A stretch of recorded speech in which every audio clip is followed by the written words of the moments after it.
Welcome to the Adventures of George Washington. I am your guest host, George Washington. As a young boy, I was fascinated by the stories of the Protestant Reformation. Reading about how kings and queens manipulated religion to serve their own ambitions deeply shaped my political outlook. Those lessons inspired in me a steadfast belief in the freedoms of speech and religion, and convinced me of the vital importance of keeping church and state separate. Now I'll let my younger self introduce you to the final English monarch of that era, King James. Following the death of Queen Elizabeth I in 1603, the 36-year-old King James VI of Scotland became the ruler of England, where he was known as King James I of England.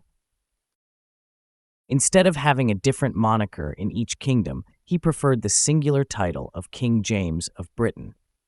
This was a practice more agreeable to the Scottish than the English.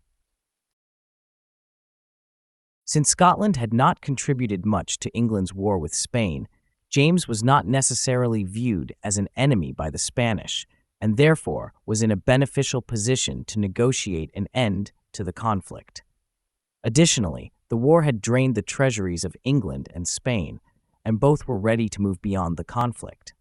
In 1604, delegations from both countries met in London and agreed to recognize the right of each nation to have its own religion, stop inciting rebellions in each other's territory, and promote freedom of navigation.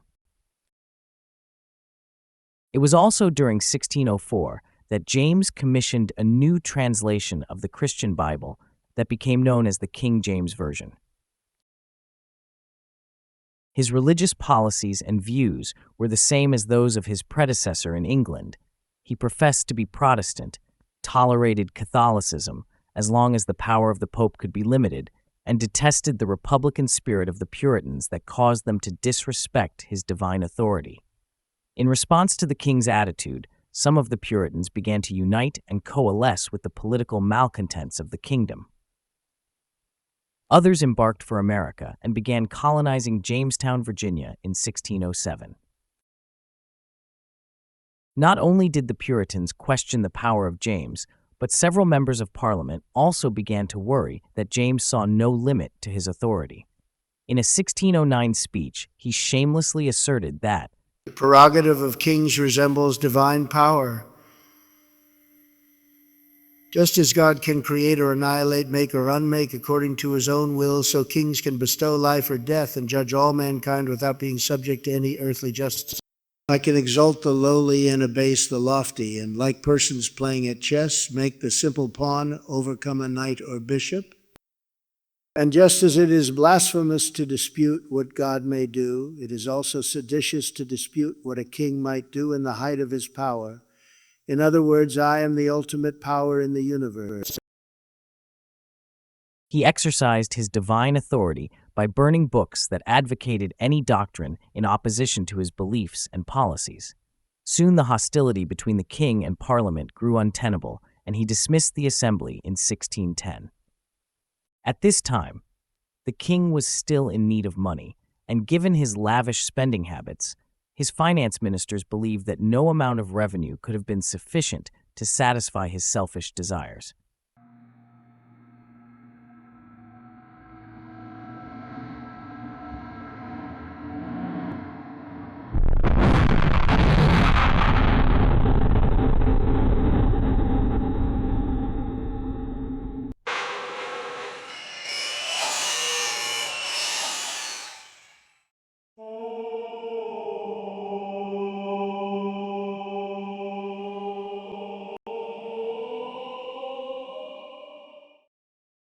His administration spent their time devising means for raising money without the approval of Parliament. They sold monopolies to business owners and sold noble titles to moderately wealthy landowners. Yet, none of these measures could overcome the king's wasteful extravagance.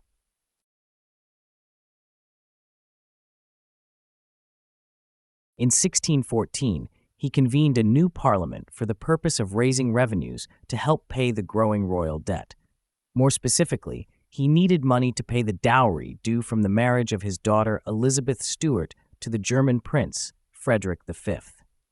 However, rather than raise revenues, Parliament began investigating how the king had been spending money over the past 4 years.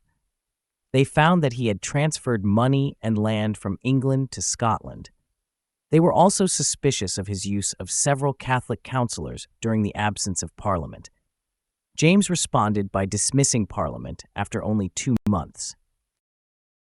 Over the next few years, he continued to enrich his advisors and donors at the expense of the common people and to the detriment of his nation. He also visited Parliament in his native Scotland, where he gave a speech with a tone very similar to the one he gave in England in 1609. He began by promising to protect the innocent and threatened to punish the guilty.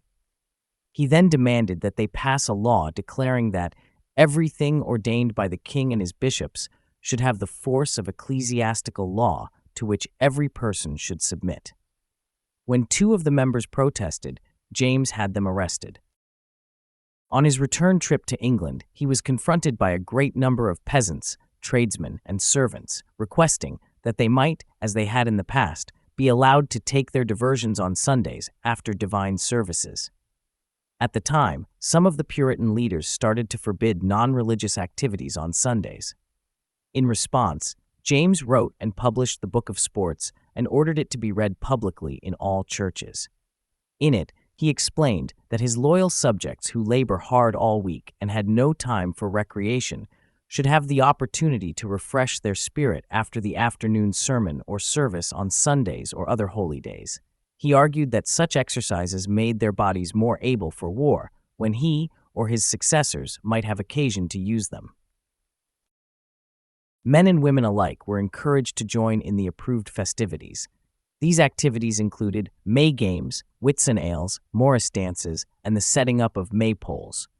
May games offered a variety of arts, crafts, and other enjoyable pastimes, perfect for both solo and group activities.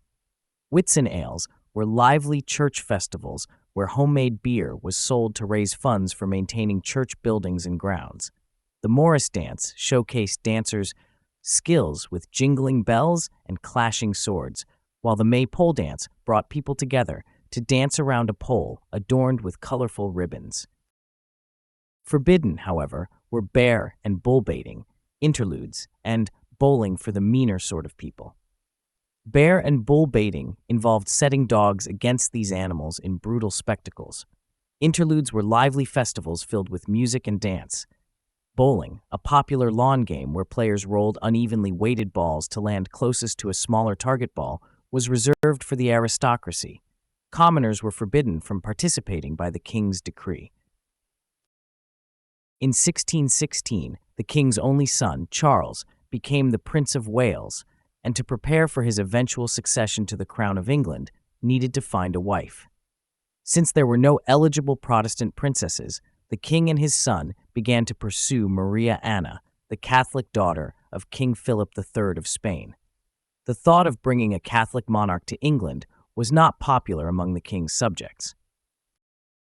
Meanwhile, debts continued to increase.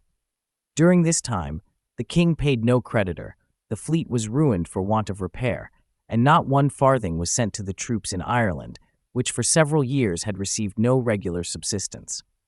In 1620, Palatine, a territory under the control of the king's daughter Elizabeth and her husband Frederick V, was under attack from Spanish and Bavarian troops.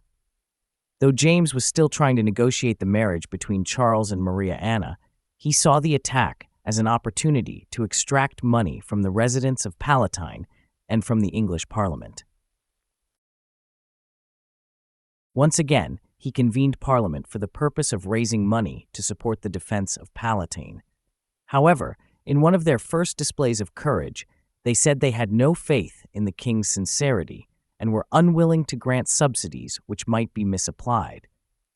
Before giving him any money, they demanded that he declare war on the invaders into Palatine, and that he stop the marriage between Charles and Maria Anna. He responded with a letter demanding they stop meddling with the affairs of government, the marriage of his son, or the honor of his allies because he was an old and wise king, that needed none of their counsel, that those matters were above their comprehension.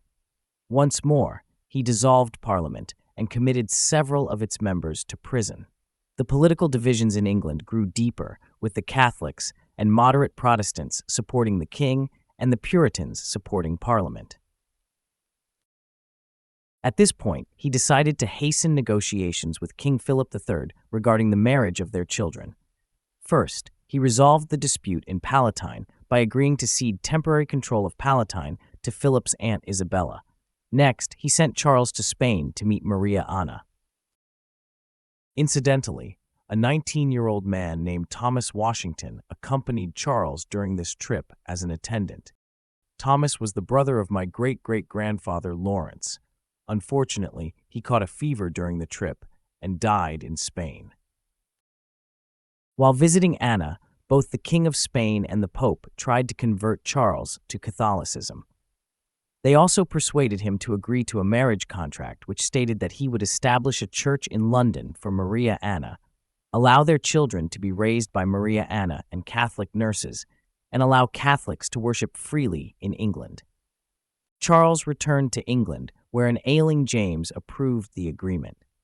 Before allowing his daughter to travel to England for the marriage, Philip demanded that James enact the terms of the agreement, including the conversion of Charles to Catholicism. By this time, it was becoming apparent that Philip never intended to allow his daughter to marry Charles. To the delight of the people in England, James renounced the engagement and the agreement. Charles soon set his sights on Henrietta Maria, the Catholic daughter of King Henry IV of France. Once again, he agreed that any future children would be raised in the Catholic faith. But just 3 months before their wedding, King James passed away, and Charles ascended to the throne. Under his reign, fierce debates over religious tolerance and ongoing power struggles between the king and Parliament intensified, eventually igniting the English Civil War. As I mentioned, much of my political philosophy was shaped by the lessons I learned from reading about the Protestant Reformation. You can see that many of the lessons from the past are relative to the circumstances of today. Perhaps none of these are more important than the core political belief of balancing power. Having been dead for 225 years, I've had plenty of time to indulge in one of my favorite pastimes, reading. One semi-modern book that stands out to me is Stephen Covey's 7 Habits of Highly Effective People. In it, Covey observes that if 2 people always share the same opinion, one of them is unnecessary. I couldn't agree more. Independent thinking is essential. Today it seems the balance of power in the U.S. government has eroded, with too many members of Congress simply echoing the president. 195 members of the House of Representatives vote 100% with the president, and 46 members of the Senate do the same. I find it puzzling that voters would choose representatives who promise to do nothing but follow the president's lead. That's the opposite of what I would want in an elected official. I believe voters should elect representatives who can think for themselves and have the courage to do what's best for the people they serve. Why would anyone vote for someone who is unnecessary? Having unnecessary people serving in Congress seems like a waste of money and time. Thank you for watching. If you found the content useful or entertaining, please subscribe. See this video's description for more information, including a list of references.